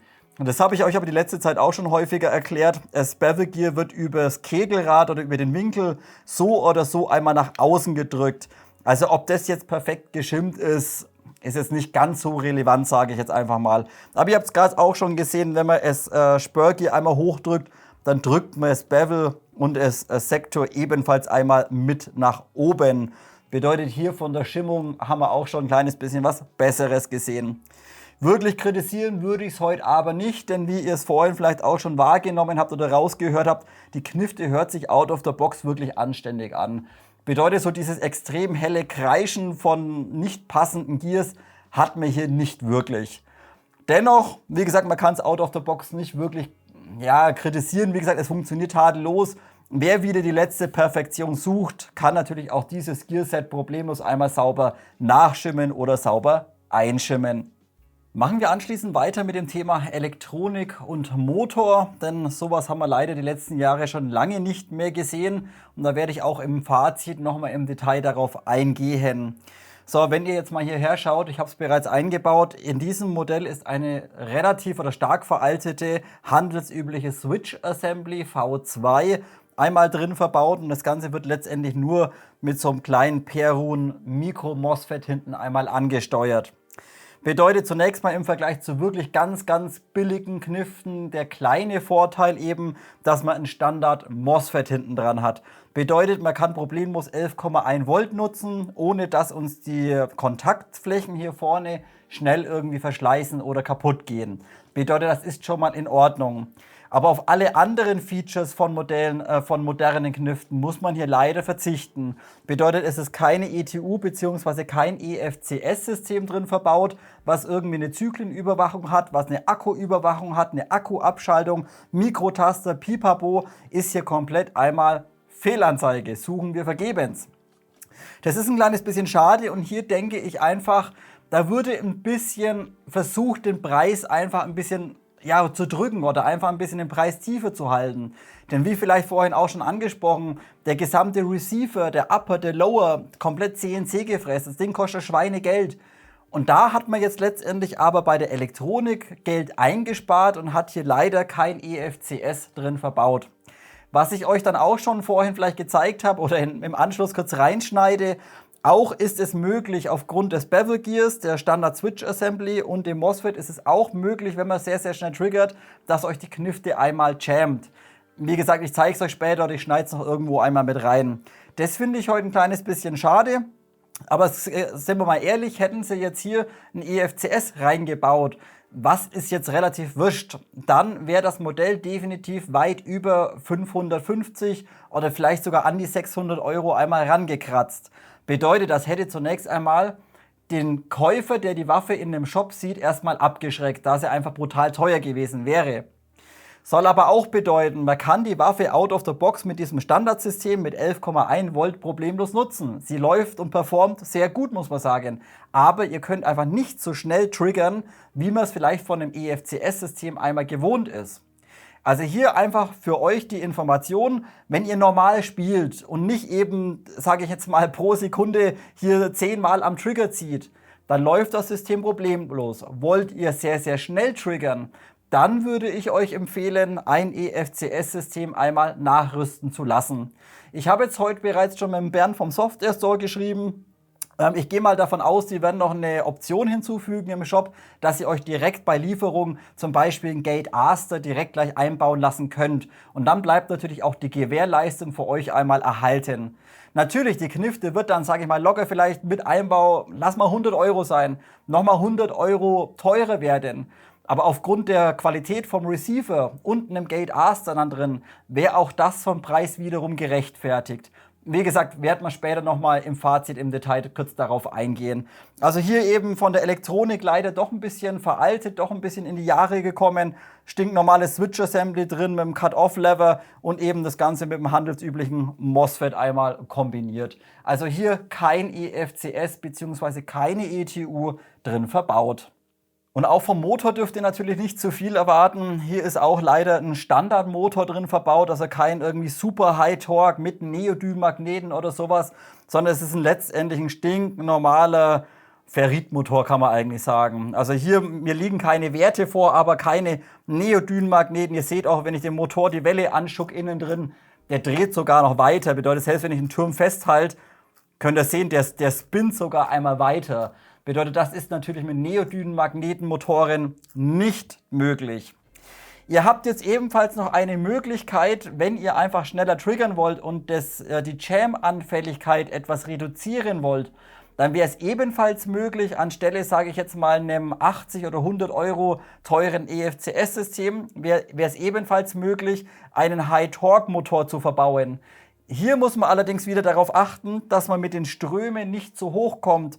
Bedeutet, wenn ihr euch dann irgendwie so einen, keine Ahnung, 30, 35, 40 K Motor einmal reinknallt, der einfach sehr hohe Peakwerte hat von den Strömen, dann brennt euch sofort das MOSFET einmal durch. Das verkraften diese kleinen Mikro-MOSFETs nicht. Wie gesagt, für mich wäre immer noch die schönste Kombination einfach ein Gate Aster rein, dann bekommt ihr ein bisschen mehr Bums auf den Motor drauf und dann ist das Modell mit 1,7 bis 1,8 Joule problemlos einmal spielbar. Dann könnt ihr den Originalmotor einmal drin lassen.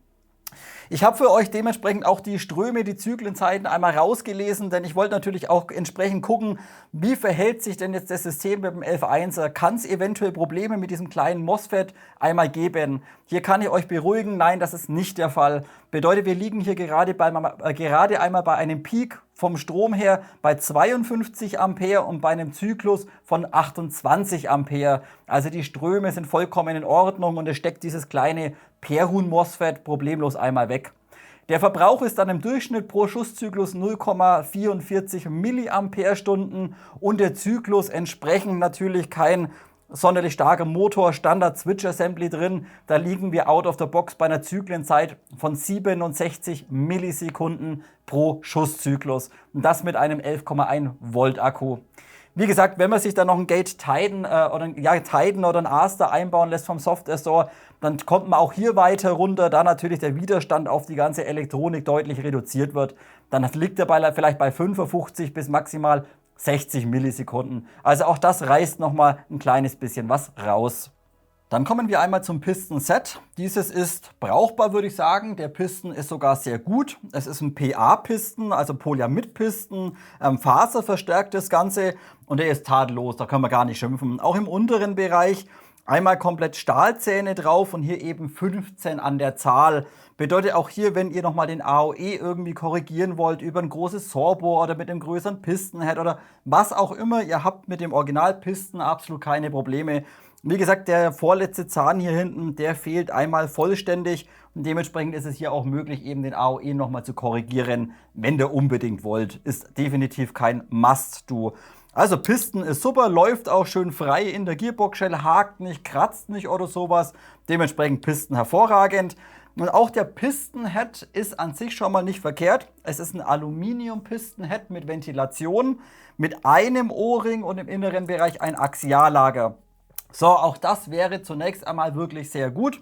Aber auch hier haben wir wieder den Punkt, es müsste irgend so ein Standard-Piston-Head sein, entweder SHS oder Battle X oder was auch immer. Allerdings ist auch dieser wieder vom Durchmesser für den Zylinder ein kleines bisschen zu groß. Und das hat man leider schon sehr häufig. Bedeutet, wenn ihr meinen Piston-Head mal anschaut, nach circa rund 1000 Schuss, seht ihr, dass hier im oberen Bereich bereits die Eloxalschicht einmal abgerieben ist.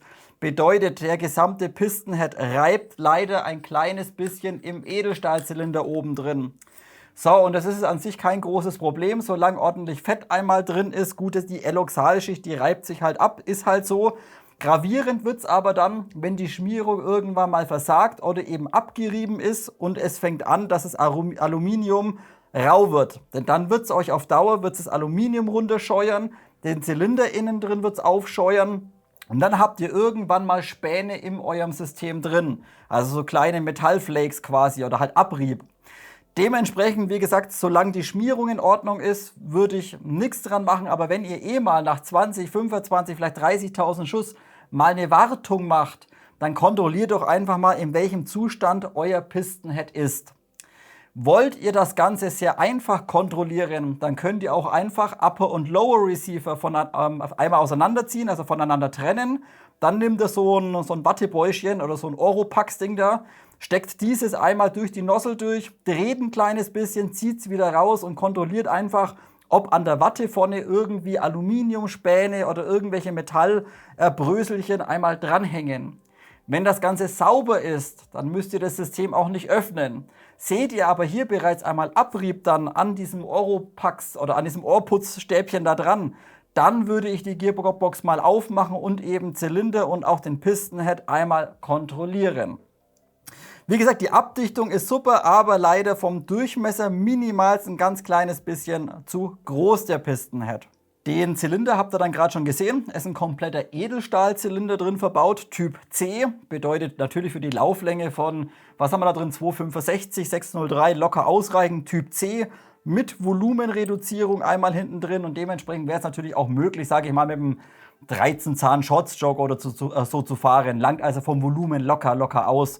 Aber wie gesagt, sehr guter Zylinder, Edelstahl und im inneren Bereich richtig schön einmal aufpoliert. Bedeutet auch an den Ports einmal innen drin kein Grat irgendwie spürbar, wo irgendwie der O-Ring sich aufreiben könnte oder sowas.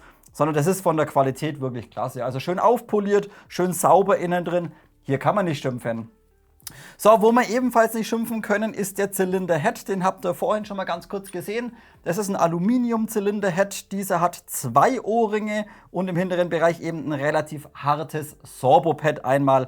Ich bin mir auch nicht sicher, der müsste genauso sein wie bei der SSR4 oder wie halt bei Specna Arms oder sowas. Also wie gesagt, auch das ist definitiv kein besonders gefertigter oder sowas jetzt da.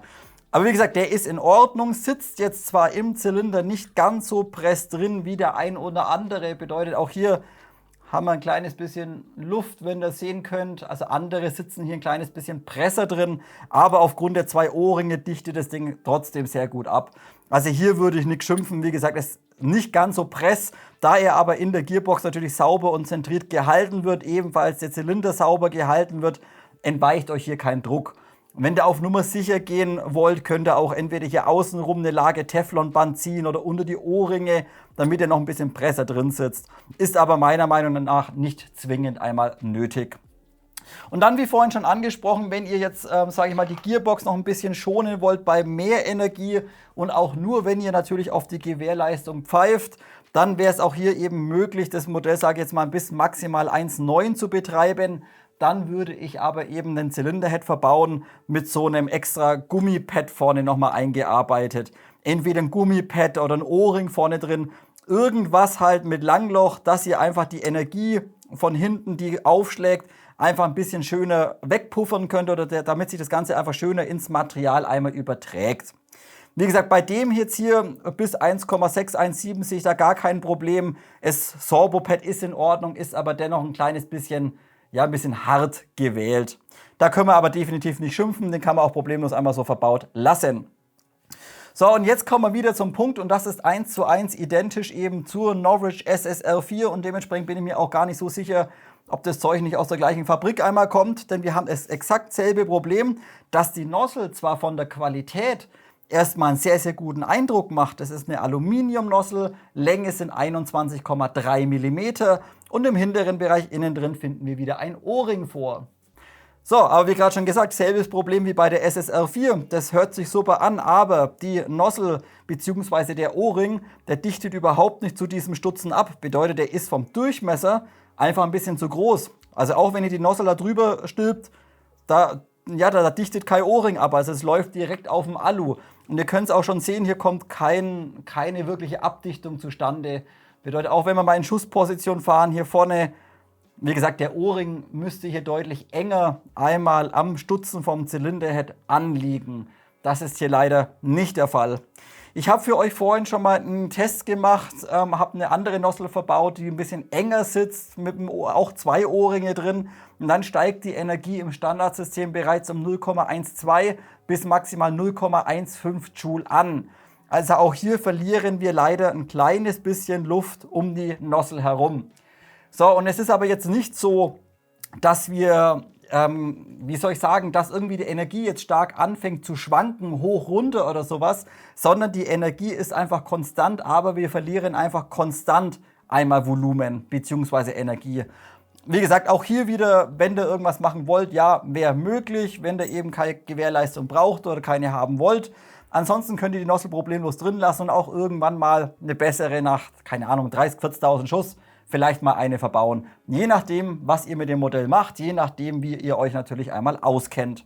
Den Punkt mit der Nozzle wie auch den AOE können wir uns mal ganz kurz anschauen. Das ganze System einmal reingebaut, bedeutet zunächst einmal der Drucktest, wenn wir die Nozzle einmal auf Anschlag hinterfahren. Bedeutet jetzt hier letztendlich Abdichtung zwischen Pistenhead und Abdichtung einmal Zylinderhead. Hier kann man gar nicht schimpfen.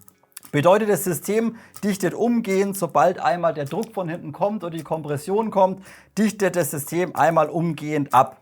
Also das ist wirklich tipptopp und hier verlieren wir auch bei diesen Komponenten absolut keine Energie und keine Luft.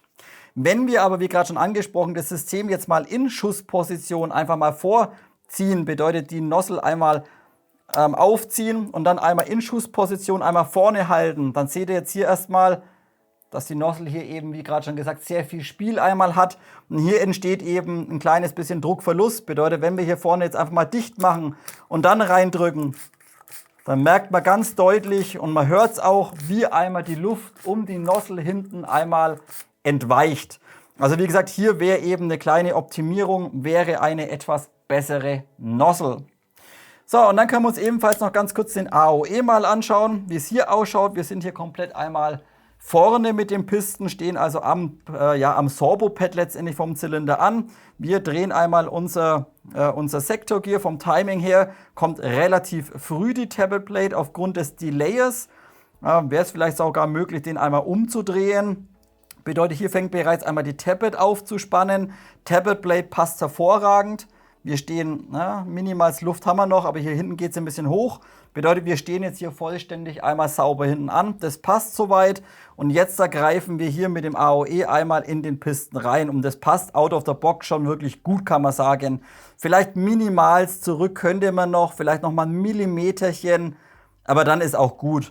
Aber wie gesagt, hier out of the box würde ich sagen, kann man problemlos verwenden. Es ist aber, wie vorhin auch schon angesprochen, mit dem Original-Pisten auch möglich, den AOE eben über ein Sorbo-Pad oder über einen Pisten-Head-Spacer einmal einzustellen.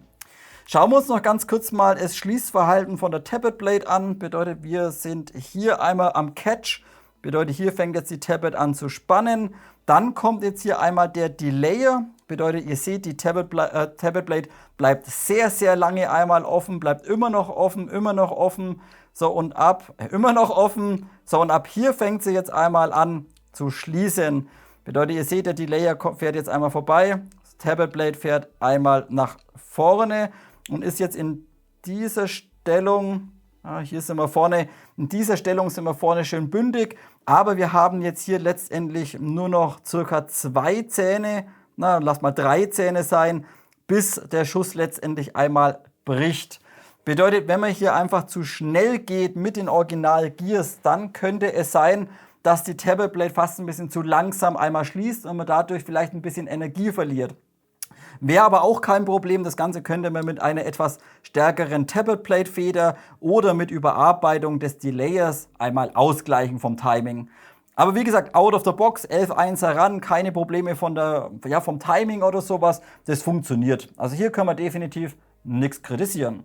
Dann lasst uns abschließend noch Lauf- und Hop-Up-System wieder einmal durchsprechen. Beginnen wir hier zunächst einmal beim Lauf, der hier verbaut ist. Und diesen müssen wir wirklich sehr positiv heute ansprechen, denn es ist ein kompletter Edelstahllauf drin verbaut. Also nicht irgendwie Messing, wie man es bei anderen Herstellern vorfindet, oder teilweise irgendwie Aluminium mit einer Beschichtung drauf, sondern es ist wirklich durch und durch einmal komplett Edelstahl. Und das ist wirklich sehr gut. Bedeutet auch, wenn ihr da mal ein paar Rückstände drin habt oder eben Partikel irgendwie reinbekommt, ihr reibt euch innen drin den Lauf einfach nicht so schnell kaputt wie jetzt ein Messinglauf. Schon öfters angesprochen, gerade bei einer Reinigung sind einfach Edelstahlläufe deutlich angenehmer oder halten einfach ein bisschen mehr aus, da sie einfach deutlich härter sind. Wie gesagt, habt ihr bei einem Messinglauf mal irgendwie Schmutz im Magazin, in der Hop-Up-Kammer drin, irgendwelche kleinen Partikel. Irgendwann habt ihr halt im Messinglauf oben ein paar kleine Riefen drin. Meistens kann man es wieder rausputzen mit ein bisschen Alkohol oder sowas, aber irgendwann ist halt der Lauf gerade im oberen Bereich dann entsprechend verschlissen und muss irgendwann mal getauscht werden. Und hier hält euch natürlich so ein Edelstahllauf natürlich deutlich länger einmal. So, also Lauf tipptopp aus Edelstahl. Die Länge sind hier 265 mm mit einem Innendurchmesser von 6,03 mm. Also auch hier nicht ein Standard 608er, sondern bereits ein 603er drin verbaut. Tipptopp, können wir gar nicht maulen. Und auch das Lauffenster hinten ist sehr gut umgesetzt, denn der Lauf ist problemlos oder allgemein das gesamte Hop-Up-System ist problemlos zu anderen Buckings einmal kompatibel. Bedeutet, je nachdem, was für ein Kugelgewicht ihr spielen wollt oder was ihr bevorzugt, ihr bekommt problemlos Maple Leaf Buckings rein, ihr bekommt irgendwelche R-Hops, Flat-Hops, Fly, MAG und was es auch alles gibt, bekommt ihr problemlos rein, denn wir haben hier hinten eine Länge von der Fräsung von 5,3 mm. Also ein schönes 5 mm System, alles problemlos einmal kompatibel. Wie gesagt, wollt ihr einen R-Hop verwenden, macht euch ein R-Hop-Bucking rein und gut ist und spielt das Ding von mir aus mit 0,36 oder 0,4 Gramm. Das ist ganz euch überlassen. Also hier vom Lauf her komplett kompatibel, von der Qualität hervorragend. Einen kleinen Punkt können wir vielleicht noch ansprechen. Im vorderen Bereich weist der Lauf leider keine schöne Krone auf. Bedeutet, er ist letztendlich komplett einmal straight abgedreht und dann ein kleines bisschen entgradet.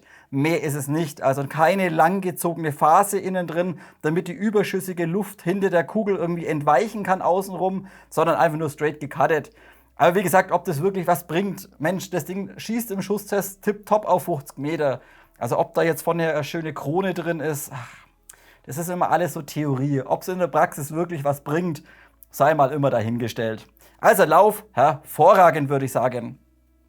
Die Hop-Up-Kammer müssten wir rein theoretisch kennen. Da bin ich mir heute ein bisschen unschlüssig. Aber die müsste exakt genauso sein wie von E&C oder von Lancer, diese blaue oder die rote. Jetzt ist das Ding halt in schwarz, aus einem schwarzen Kunststoff. Aber ansonsten vom Aufbau, vom oberen Durchgang für den Tensioner exakt 1:1 identisch. Bedeutet hier auch eine schöne Rotary Hop-Up-Kammer drin, verbaut aus Kunststoff. Und die tut auch, was es soll. Und auch diese ist, wie gesagt, problemlos kompatibel. Bedeutet, wir haben hier oben einen Durchgang mit einer Länge von 6, das Fenster hier innen drin, eine Länge von 6,7 mm mit einer Breite von 4,2 mm.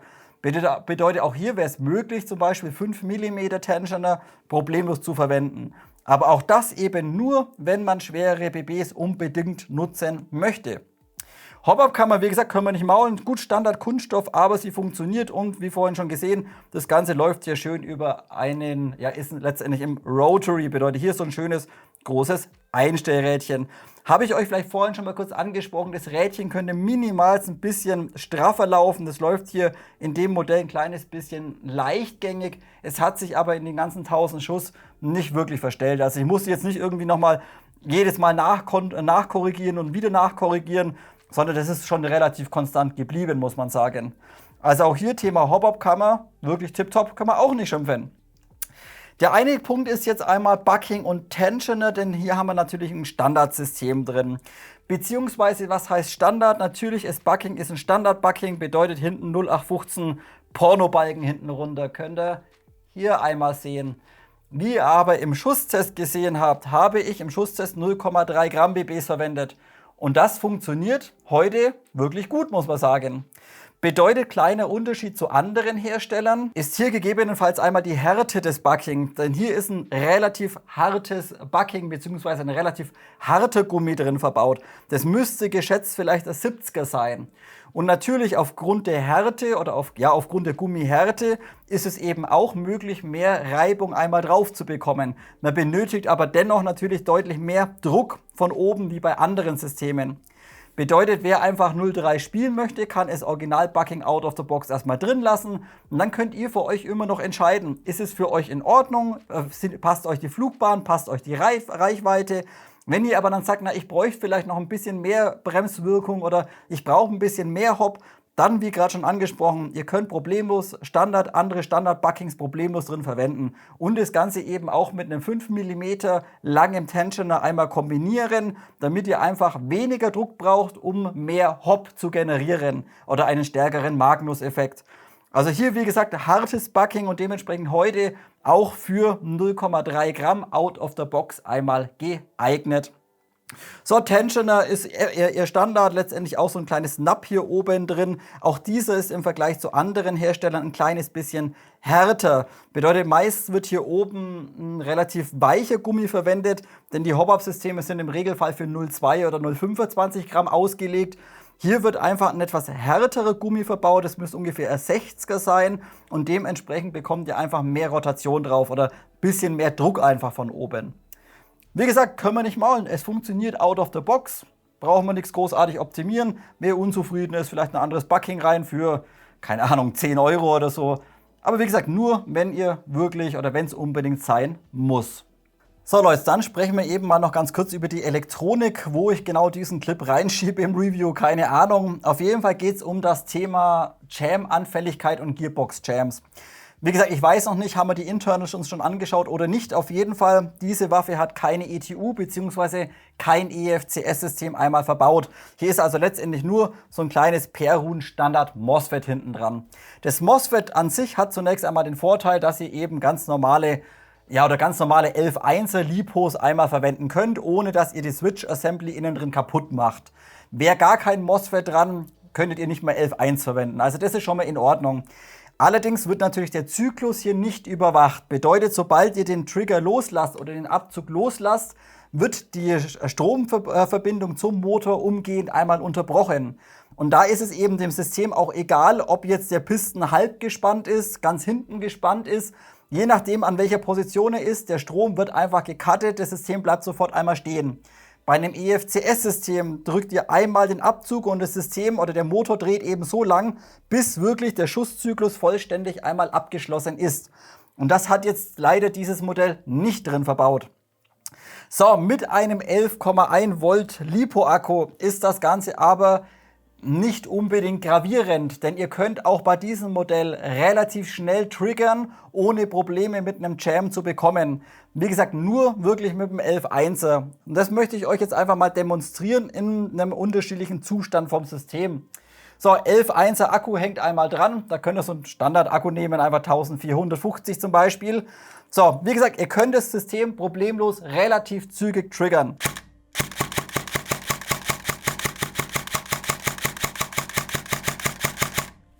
Also hier absolut gar keine Probleme und meiner Meinung nach auch locker ausreichend. Ihr müsst nicht immer sprayen wie so ein Kranker auf dem Feld. Das ist, wie gesagt, das ist tipptopp. Wenn ihr jetzt aber in einem ungünstigen Zeitpunkt den Abzug einmal loslasst, wenn das System noch nicht vollständig einmal resettet ist, dann kann es eben ja zu einem Jam kommen. Ich habe jetzt knapp 1000 Schuss durch das Ding durch und mir war es genau zweimal möglich, einen Jam zu reproduzieren. Und das musste ich schon wirklich mit, wie soll ich sagen, das musste ich schon wirklich mit Gewalt probieren, um irgendwie einen Jam zu generieren. Wenn ihr ganz normal triggert, dann ist das eben nicht möglich. So, ich zeige euch mal ein kleines Beispiel. Bedeutet, ihr seht, der Piston steht jetzt hinten. Bedeutet, je nachdem... So, jetzt haben wir einen. Seht ihr, jetzt könnt ihr triggern, aber es passiert nichts mehr. Bedeutet, jetzt sind wir schön in den Jam reingefahren. Bedeutet, wir haben den Abzug losgelassen, obwohl der Schuss sich noch nicht gelöst hat. So, jetzt zeige ich euch ebenfalls so eine kleine Dirty-Lösung, wie ihr so einen Gearbox-Jam sehr schnell auf dem Feld direkt einmal lösen könnt. Das geht nämlich bei dem Modell wirklich sehr simpel und einfach, muss ich sagen. Wie gesagt, es ist eine Dirty-Lösung. Ich würde es nicht unbedingt empfehlen. Wenn es aber nicht anders geht und ihr jetzt nicht den ganzen Pistolengriff wegschrauben wollt und Motor raus, dann könnt ihr auch ganz easy hier oben durch das Fenster einmal rein. Und da seht ihr im inneren Bereich dann einmal ein Spurgear. So, die Feder ist jetzt in diesem Jam-Zustand, ist die Feder vollständig entspannt. Die Gears haben also so gut wie keinen Zug irgendwie drauf. Wenn ihr jetzt einen kleinen Schraubendreher hernehmt und einfach das Spurgear ein kleines bisschen weiter dreht, dann könnt ihr ganz easy, noch ein kleines bisschen, dann könnt ihr ganz easy diesen Jam eben lösen. Aber wie gesagt, das ist wirklich so eine Dirty-Lösung. Wenn ihr da falsch hebelt oder irgendwie einen Zahn abbrecht vom Spurgear, dann seid ihr natürlich selber schuld. Aber wie gesagt, wenn es am Feld mal schnell gehen muss und man will einfach sofort weiterspielen, dann ist das eben eine dreckige Lösung. Gut Leute, das soll es für heute gewesen sein. Ein kleines Review einmal zur ProArms PAR MK3 aus dem Hause Delta Amori. So, ihr habt es vielleicht mitbekommen, wer das Review komplett geschaut habt. Ich habe einige Aufnahmen ein bisschen schneller abgearbeitet, denn es ist eine AA15 bzw. 416 System. Brauchen wir nicht jede einzelne Schraube alles im Detail nochmal erklären. Die wesentlichen Punkte habe ich definitiv einmal angesprochen. Dementsprechend möchte ich mir aber jetzt im Fazit wieder ein bisschen mehr Zeit nehmen, damit gerade die Zuschauer, die sich eben nicht das ganze Review anschauen, wieder eine kleine Übersicht einmal bekommen. Also fangen wir an, was finde ich jetzt an dem Teil gut? Und da ist natürlich der allergrößte Pluspunkt überhaupt.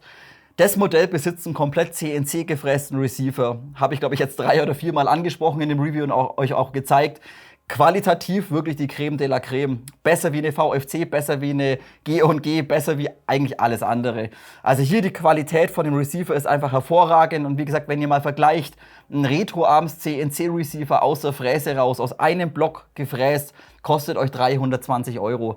Und hier habt ihr einfach bei einem Modell out of the box einen unheimlich qualitativ hochwertigen Receiver direkt gleich enthalten. Hervorragend. Also CNC gefräster Receiver aus einem Block. Tipptopp, gebe ich einen Pluspunkt. So, und nicht nur der Receiver ist sauber und perfekt umgesetzt, sondern auch die gesamte Verarbeitungsqualität und die Toleranzen sind wirklich tadellos. Bedeutet auch hier der Übergang zum Vorderschaft vom Receiver, wenn ihr euch mal die Kontur anschaut oder die Kante euch nehmt, das ist einfach eine Flucht, komplett bündig. Ihr könnt mit dem Fingernagel drüber, ihr merkt da nichts. Und das ist auf der gegenüberliegenden Seite genauso. Das ist einfach qualitativ hervorragend, tipptopp. Das Rohr sitzt hervorragend drin, kein Spiel, kein Schwingen oder sowas. Und sogar der Schiebeschaft, der bei den meisten Modellen gern mal ein bisschen rumklappert, weil er ein bisschen arg viel Spiel hat, sitzt hier hervorragend auf der Buffertube drauf. Also Qualität, Toleranzen haben sie sauber umgesetzt und gebe ich ebenfalls einen Pluspunkt. Nächster Pluspunkt ist dann einmal Thema Feder-Schnellwechselsystem. Einmal ganz normal mit einem langen Kreuzschraubendreher hinten rein, innen drin die Schraube lösen, genauso wie bei der Norwich SSR4 oder wie bei Lancer Tactical.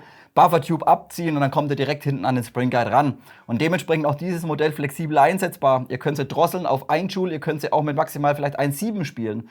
Also hier je nach Spielfeld Energie sehr schnell einmal einstellbar. Finde ich klasse.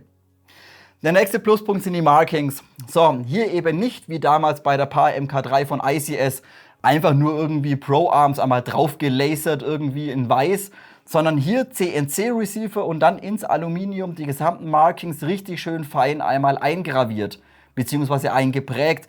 Und die sind einfach von der Kontur sowas von sauber gearbeitet. Da muss man auch ebenfalls einen Pluspunkt geben. Also komplettes Lizenzmodell, Pro-Arms, alle Markings drauf und diese eben nicht nur aufgelasert, sondern richtig schön sauber einmal ins Material eingeprägt. Und wer einfach auf Qualität abfährt, der wird hier definitiv einmal bedient. So, und jetzt der letzte Pluspunkt, das ist das kombiniert vielleicht Hop-Up und Laufsystem. Bedeutet hier direkt out of the box ein Edelstahllauf drin verbaut. Also nicht einfach nur Alu beschichtet oder Messing beschichtet, sondern wirklich komplett voll Edelstahl, 6,03 mm Innendurchmesser. Und auch die Hop-Up-Kammer im Rotary. Es ist eine Standard-Kunststoff-Rotary Hop-Up-Kammer, brauchen wir nicht drüber schwätzen. Aber das System funktioniert einfach out of the box, so wie sie kommt, tadellos. 0,28, 0,3 Gramm BBs rein, da einfach das Bucking auch ein bisschen härter ist, funktioniert. Wenn ihr doch mal noch ein bisschen mehr haben wollt oder ein bisschen weniger Druckaufbau haben wollt, es ist ebenfalls alles kompatibel. Ob ihr dann irgendwann mal vielleicht mal Maple Leaf Bucking reinballert oder irgendein R-Hop Bucking oder ein Flat Hop Bucking, es ist wurscht. Es ist alles mit der Hop-Up-Kammer und auch mit dem Lauf kompatibel. Also hier gesamtes Lauf- und Hop-Up-System muss man definitiv einmal positiv ansprechen. So, kommen wir zu den Neutralpunkten. Da kommen wir zum allerwichtigsten Neutralpunkt und das ist der Punkt, den ich gegebenenfalls sogar als Kritik hätte geben können. Habe ich aber nicht, sprechen wir es im Detail durch. Erster Punkt ist einmal leider nur ein Standard-MOSFET verbaut und keine ETU bzw. kein EFCS drin. Bedeutet, wir haben diese ganzen modernen Features leider nicht. Keine Akkuüberwachung, keine Akkuabschaltung, keine Zyklenüberwachung. Ihr habt kein optisches System irgendwie, dass ihr sehr, sehr schnell einen Hair-Trigger euch bauen könnt oder sowas. Ist alles nicht vorhanden, sondern letztendlich nur ein kleines MOSFET hinten drin. Ganz kritisch kann man es nicht sehen, denn wie gesagt, wenn ihr dann 11.1er reinpackt, das kleine Mikro-MOSFET von Perun kommt damit tadellos zurecht oder es raucht euch nicht ab. Ihr könnt eben aufgrund dieses kleinen MOSFETs schon mal 11,1 Volt nutzen. Das ist schon mal positiv. Und auch wenn ihr normal triggert und eben nicht in der Sekunde 10 Mal versucht, irgendwie einen Schuss zu brechen, dann jammt euch das System auch nicht. Aber auch war es mir eben möglich, innerhalb von 1000 Schuss habe ich es geschafft, zweimal das Modell zum Jammen zu bringen. Aber da müsst ihr schon wirklich...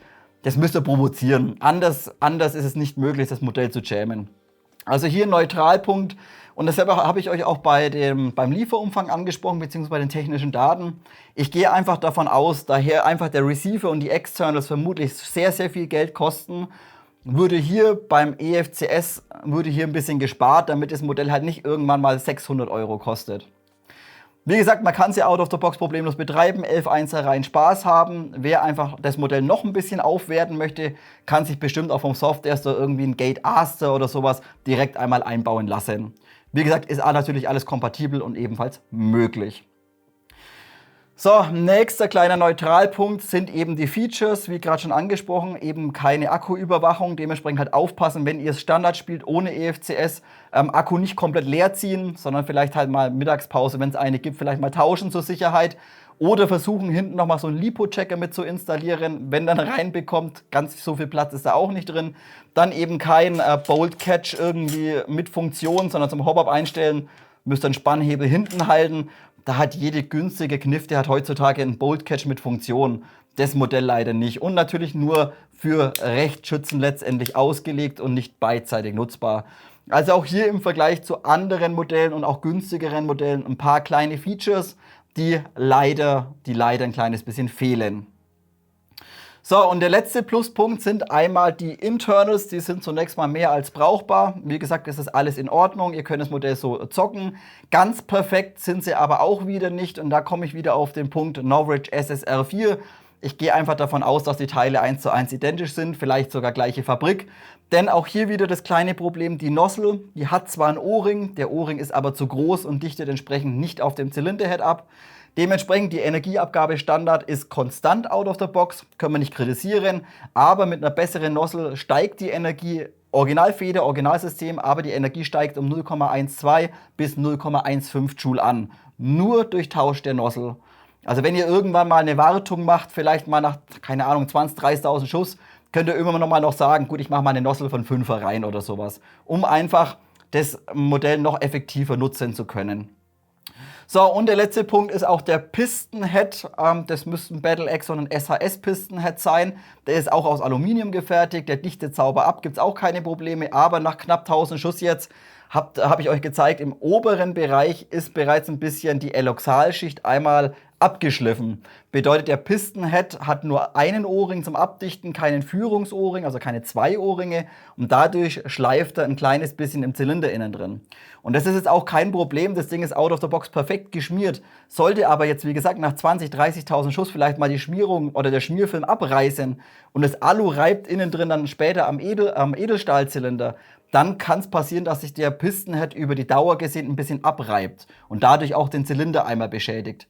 Wie gesagt, wenn ihr das einfach mal testen wollt, vielleicht nach 20.000, 30.000 Schuss mal so ein Ohrenputzding da nehmen, so ein Wattestäbchen vorne in die Nozzle rein, bisschen drehen, rausziehen und gucken, ob ihr einfach Abrieb oder Metallspäne einmal dran habt.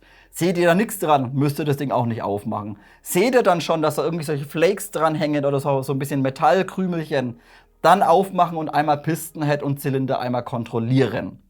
Wie gesagt, aber erst wirklich nach 20.000, 30.000 oder je nachdem, wie viel ihr einfach spielt.